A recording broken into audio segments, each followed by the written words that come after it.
Hi, my name is Bob Woodall, and we are here at Fort Creek Farm, which is my wife's family farm.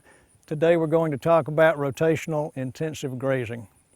The first goal is to manage the grass.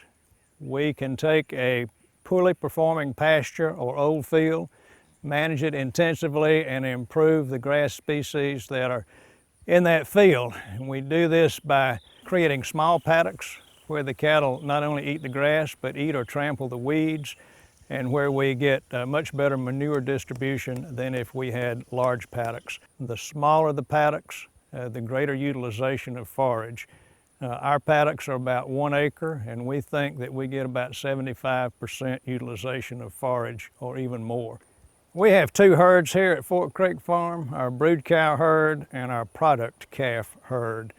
The brood cows make up about 20 to 25 individual mama cows, and at any one time we've got around 30 or so product calves in 2 year classes. When we wean these calves, they move into the product herd.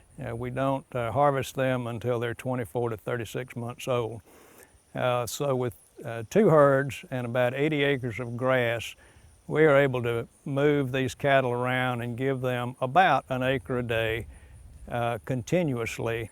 We bring the calves into the pasture, let them eat for a day. Ideally, they'll take about 1/3 of the forage down.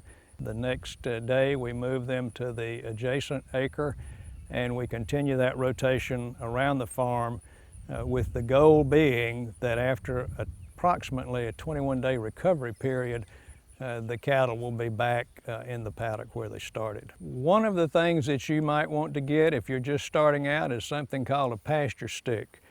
These things are available from your county agent or your local NRCS representative. They are just wonderful tools to learn about rotational grazing. There are several different species of grass actually noted on the stick. You put the stick in the forage, and it tells you when it's time to graze or when it's time to mow, or of course when it's time to not graze if your grass is too short.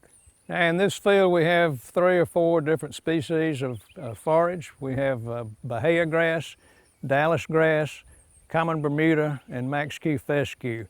Each of those has a slightly different target for when to graze, but let's just look at the pasture stick and see how it works.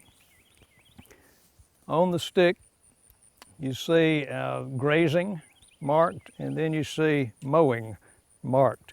You also see different species of grass like Bermuda, tall fescue, and a lot of additional information. As you can see with this grass here, we are way on up the stick, and if you get these seed heads out of the way and just look at the grass, we're still down in the area where we probably should have had the cows in here about a week ago. But they will perform well on this grass, and as you'll see in a minute, they'll go right to it when we let them in the paddock. All right, in this county there's a particular way you call a cow that they've been doing for hundreds of years. Caw, caw, caw. And if they don't want to move, you send somebody to the back, and the person in the back is called the shusher. And the shusher makes a noise like a snake.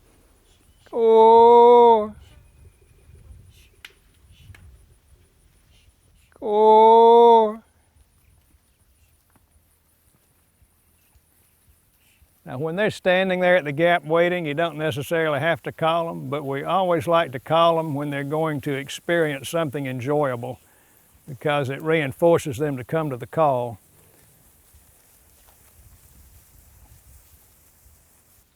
In the wintertime, when we have no grass growing, we take large round bales, we roll them out along the string, and the cows put their heads under the electric string to eat the rolled out round bale. Again, part of our goal here is hygiene, hygiene, hygiene. We don't want the cows eating hay that they have deposited manure in or urinated on. Now here we are in an unmanaged paddock. Previously we were in an intensively managed paddock, and what I want you to see here is how much weed growth and sparse vegetation there is here compared to the intensively managed paddock. You may wonder why we have a sorry looking paddock like this on the farm at all, and the reason is that we have to have some place reserved for winter feeding. Some folks call them sacrifice lots, but we talked a little bit ago about rolling out hay behind the electric string, making sure the hay is clean every day. This is the paddock where we roll out the hay in the wintertime. Well, what we've learned in the 10 or 12 years we've been doing this is that you actually can improve pastures with intensive rotational grazing. And we think what we're doing demonstrates that not only in the quality of the grass, but in the quality of the beef we produce.